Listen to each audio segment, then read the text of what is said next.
маленькие врунишки! Слушайте внимательно, потому что сегодня я вам расскажу русскую примету, которая поможет вам врать.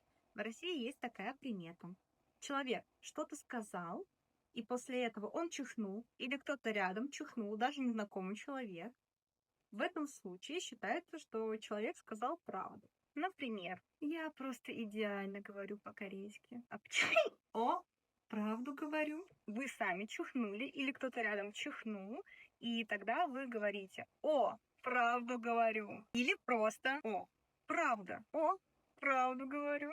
О, правда? Ну, конечно, так, шутка скорее какая-то. Есть логичная теория, потому что когда мы чихаем, у нас голова автоматически наклоняется вперед, бок, как будто бы мы соглашаемся.